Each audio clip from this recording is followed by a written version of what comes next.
Assalamualaikum warahmatullahi wabarakatuh. Kami di sini akan mempresentasikan hasil kerja dari kelompok kami yang berjudul yang berjudul Breast Cancer Classification Using Convolutional Neural Network atau CNN untuk memenuhi mata kuliah penilaian ujian akhir semester mata kuliah Sistem Cerdas dengan dosen pengampu Bu Riris. Sebelumnya, perkenalkan anggota kelompok kami yang terdiri dari Nur Salma dengan 3 NIM akhir 008, kemudian ada Alfiona Putri dengan 3 NIM akhir 019, Viani Swatus dengan 3 NIM akhir 024, Maulidia Nadifa dengan NIM akhir 045, dan juga Nyuhaiman Rialdi dengan 3 NIM akhir 047. Berikut ini daftar isi dari pembahasan kelompok kami. Yang pertama ada studi kasus yang kami angkat, kemudian ada metode CNN, ada program Python, kemudian ada hasil analisis, kesimpulan, dan juga saran. Berlanjut ke pengertian dari breast cancer atau kanker payudara. Kanker payudara atau breast cancer merupakan kanker yang paling umum terjadi pada wanita, serta menjadi kanker penyebab kematian tertinggi pada wanita.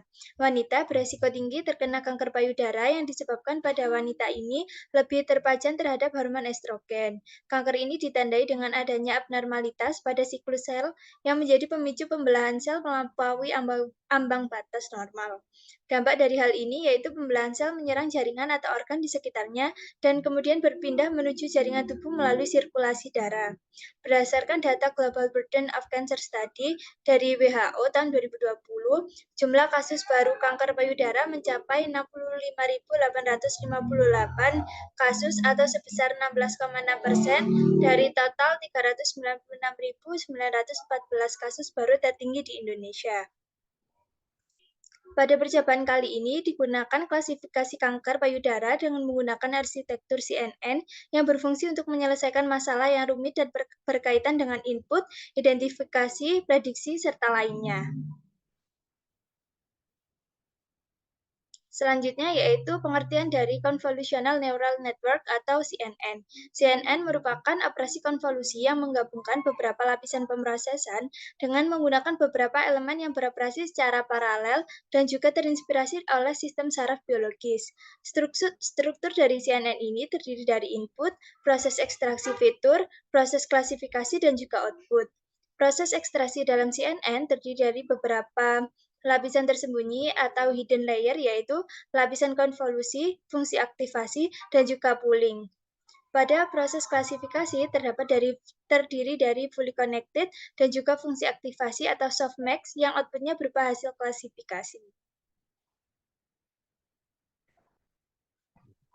Kemudian berikut program dari Python yang kami coba, di mana seperti yang ditampilkan merupakan kode dalam bahasa Python yang merupakan dari beberapa pustaka yang digunakan untuk analisis data dan pembuatan model pembelajaran mesin atau machine learning.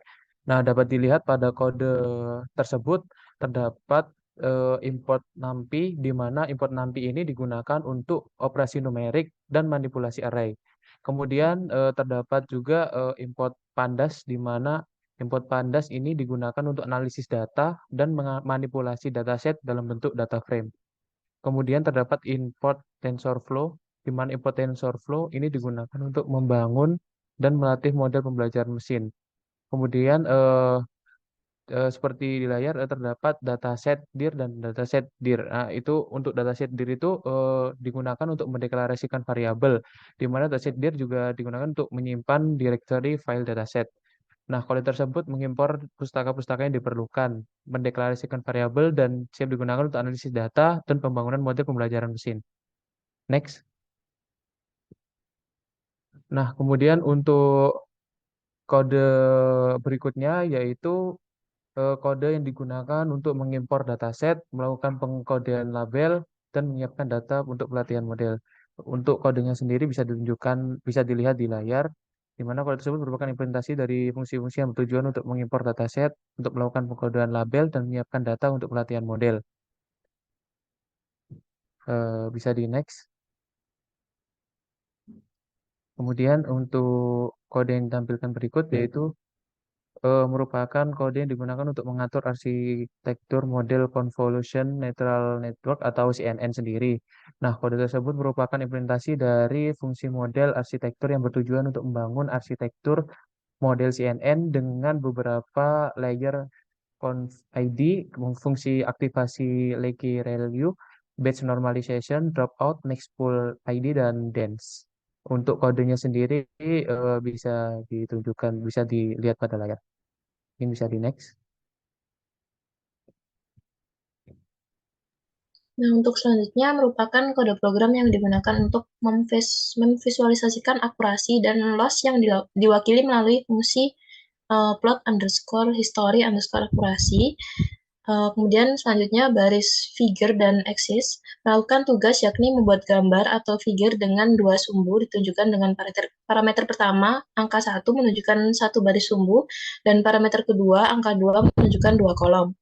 Kemudian figure size 15,2 menunjukkan ukuran lebar dan tinggi gambar yang diinginkan dalam satuan inch. Nah, kemudian selanjutnya keterangan axis 0 dan tabel akurasi untuk memplot kurva akurasi pada sumbu pertama diperoleh dari objek history dan output dari metode fit. Kemudian pengambilan akurasi dilakukan pada setiap epoch, sedangkan baris selanjutnya dilakukan untuk memplot kurva akurasi validasi pada sumbu pertama. Nah, baris selanjutnya dilakukan untuk mengatur label sumbu Y menjadi akurasi dan sumbu X menjadi epoch. Nah, selanjutnya baris yang digunakan untuk mengatur judul menjadi model akurasi dan juga seterusnya.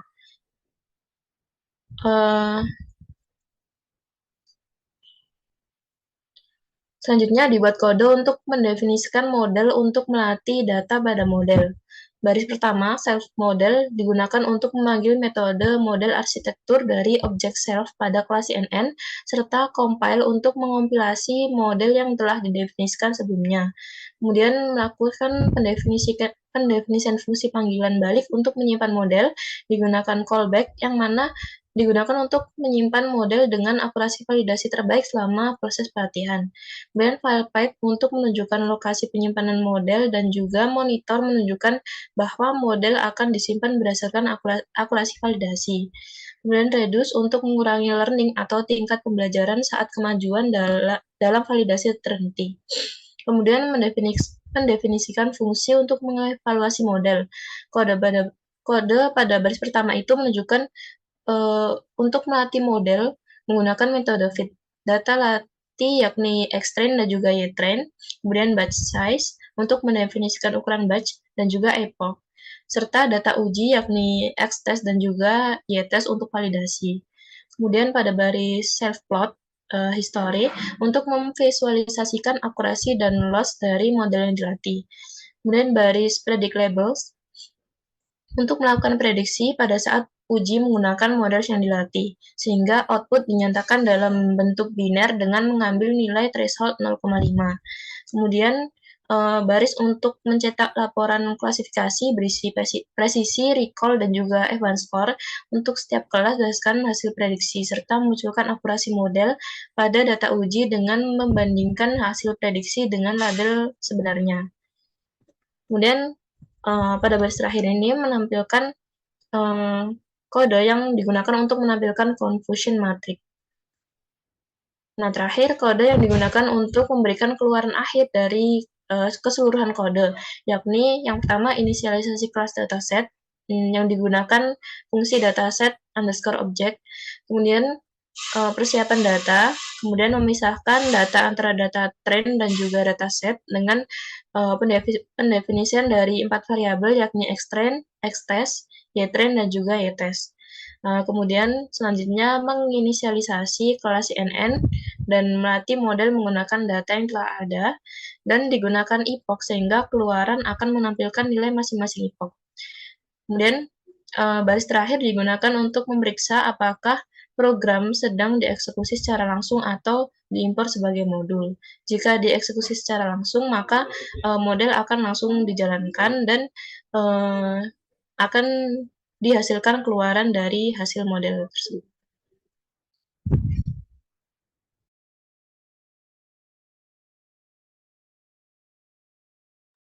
Yang selanjutnya, setelah coding-coding tersebut dijalankan, didapatkan hasil grafik seperti berikut. Nah, di sini dapat dilihat pada grafik yang pertama, untuk akurasi dan file akurasi seperti berikut, tidak terjadi overfitting dan juga grafik pada model loss. Next. Nah, dari grafik tersebut, kemudian didapatkan nilai akurasinya sebesar 97%, dan berikut merupakan matriksnya. Next.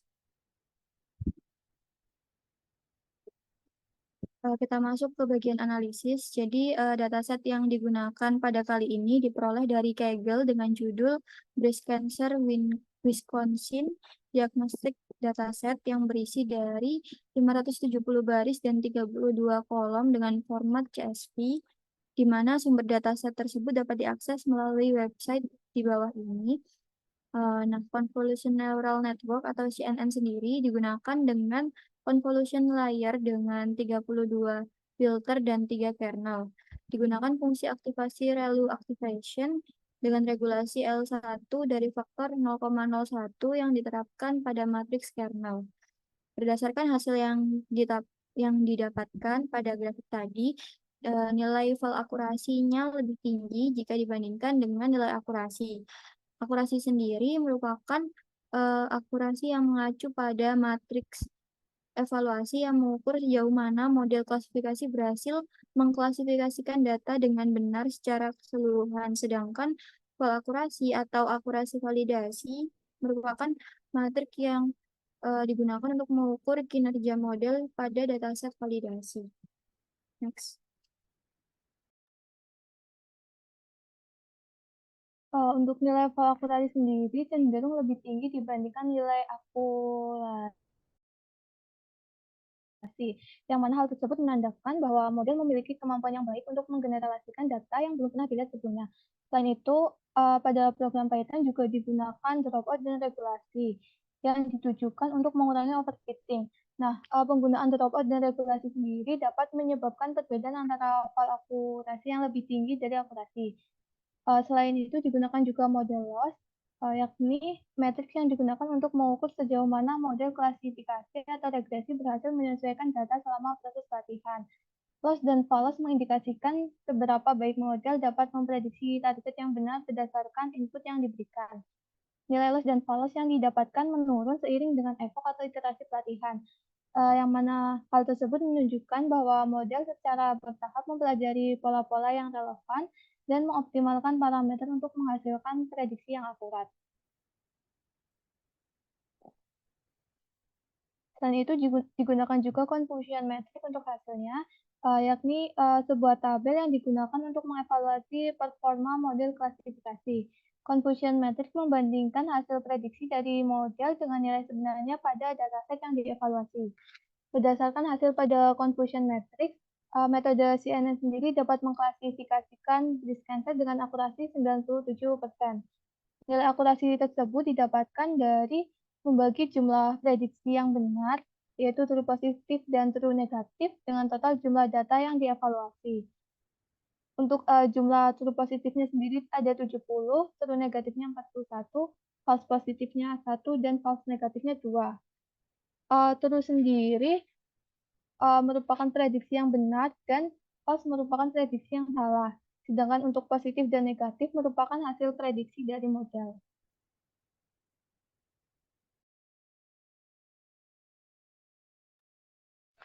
Selanjutnya, untuk true positifnya sendiri menandakan ada 70 pasien menderita kanker jinak dan dari model yang dibuat memprediksi pasien tersebut menderita kanker jinak. Dan untuk true negatif merupakan data negatif yang diprediksi benar. Nah, pada data yang dihasilkan 41 pasien tidak menderita kanker ganas dan dari model yang dibuat memprediksi pasien tersebut tidak menderita kanker ganas. Selanjutnya untuk false positif merupakan data yang negatif namun diprediksi sebagai data positif. Yang mana ada satu pasien menderita kanker ganas tetapi dari model yang telah memprediksi pasien tersebut menderita kanker jinak. Kemudian yang terakhir ada false negatif yang merupakan data positif namun diprediksi sebagai data negatif. ada 2 pasien menderita kanker jinak, tetapi dari model yang dibuat memprediksi pasien tersebut menderita kanker ganas.